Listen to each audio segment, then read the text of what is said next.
बिस्मिल्लाहिर्रहमानिर्रहीम, अस्सलाम वालेकुम। कैसे हैं आप सब? उम्मीद करती हूँ कि आप सब ठीक होंगे, खैरियत से होंगे। आज मैंने बनाए हैं चिकन करी। रमज़ान से स्पेशल है। इसको आप किसी भी टाइम पे बना सकते हैं, बहुत मज़ेदार बन के तैयार होते हैं। हाफ़ के जी चिकन लिया है। इसकी सबसे पहले मैं कर लूँगी मैरिनेशन। और मैरिनेशन के लिए ये देखिए अदरक लहसुन का पेस्ट और ये हरी मिर्चें डाली हैं और ये है नमक। नमक डालने के बाद मैं इसमें लाल मिर्चें डालूँगी, ब्लैक पेपर डालेंगे, हल्दी डालेंगे और इसके बाद इसमें मैं सूखा धनिया डाल दूँगी। और इसके बाद जो हमने इसमें चीज़ ऐड करनी है वो है दही। दही में इसमें डाल देंगे, घर का बना जमा हुआ दही था और इसमें हम इसको ऐड करके अच्छे से मिक्स करके मैरिनेट कर देंगे। मैरिनेशन में जो है इसका एक होता है कि हम इसमें दही डालें या इसके अलावा जो करी के लिए और बिरयानी के लिए जो होती है उसकी ये मैरिनेशन है। और वैसे तो मैरिनेशन के बहुत से तरीके हैं, लेकिन ये जो हम बनाते हैं ना सिंपल सा करी का सालन चिकन का, तो ये इस तरह से होता है। तो हम इसको रख देंगे तकरीबन 10-15 मिनट के लिए। अगर आप चाहें तो इसको फ़ौरन भी डाल सकते हैं, लेकिन 15 मिनट के लिए अगर रख देंगे ना तो बेहतर है। तो एक पैन लिया है, इसको हमने गैस पे रख दिया है और इसमें मैंने शामिल कर दिया है ऑयल। ऑयल शामिल करने के बाद मैं इसमें डाल दूँगी प्याज।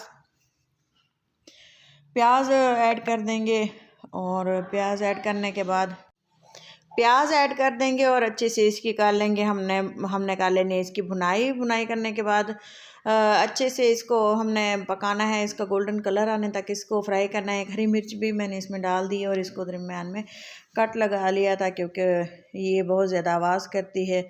और इस तरह का जो सालन है ना तो आम घरों में डेली ही बेसिस पे बनाया जाता है, तो वो चीज़ों को जितना ही इजी करके हम बनाएंगे ना तो पकाने में उतना ही आसान है और खाने में उतना मज़ा आता है और इजीली तैयार भी हो जाता है, मुश्किल भी नहीं होती। घर के बने मसालों से और घर में मौजूद चीज़ों से हमने इसको बनाना है।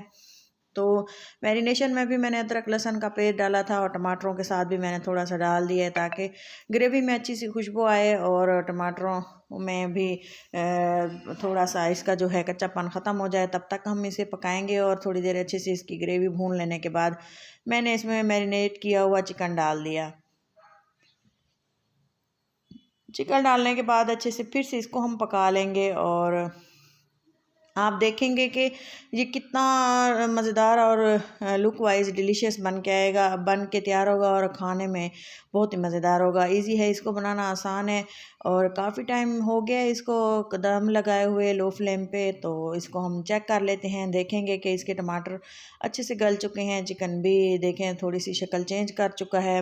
और इसको मज़ीद कंप्लीट रेसिपी है बनाने में मुझे तकरीबन लग गए थे 40 से 45 मिनट, क्योंकि 15 मिनट जो थे पहले मैंने इसकी ग्रेवी बनाने में लगाए थे और बाकी जो 20 मिनट थे ना वो मैंने इसको पानी डाल के दम पे लगा दिया था, जिससे चिकन अच्छे से गल चुका था। तो ये अच्छी सी चिकन की जो कढ़ाई है वो तैयार हो चुकी है। आप इसको करी बोल सकते हैं, कढ़ाई बोल सकते हैं, जिस तरह का आप इसको नाम दे सकते हैं, क्योंकि बहुत ही यमीएस्ट रेसिपी है और इजीली तैयार हो जाती है। वैसे तो ये हर कोई इजीली बनाता है, लेकिन मैंने आज बनाई थी अपने बच्चों के लिए, तो मैंने सोचा आप लोगों के साथ शेयर करूं और आपको बताऊं कि मैं किस तरह से इसको इजी और आसान तरीके से आसान वे में इसको बनाती हूं। तो ये देखें अच्छे से, अगर आप चाहें तो प्याज और टमाटर हैं इनको ग्राइंड करके भी डाल सकते हैं, और अगर चाहें तो आपको इस तरह से भी बना सकते हैं। थोड़ा सा गरम मसाला, खड़े मसाले डाले हैं और अच्छे से इसको फिर से कुक कर लिया है। मसाले जब तक नहीं भूनते ना खाने में अच्छा सा फ्लेवर नहीं आता। तो ये देखें पानी डाल दिया है 1 गिलास और इसको अच्छे से हमने कवर करके रख देना है लो फ्लेम पे तकरीबन 20 मिनट के लिए। इससे क्या होगा, इससे ये होगा कि चिकन अच्छे से गल भी जाएगा, टेंडर हो जाएगा और ग्रेवी हमारी अच्छे से तैयार होगी। फिर से एक बार इसको मिक्स कर लेते हैं। देखें कितना अच्छा सा हमारे चिकन का सालन रेडी हो चुका है।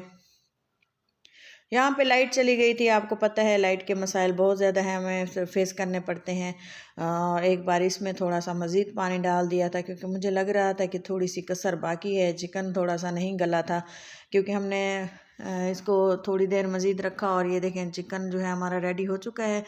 इसको बॉयल आने दिए थे और अच्छे से ये देखें ये कितना ही मज़ेदार है। चावलों के साथ इसको खाएँ, इंजॉय करें।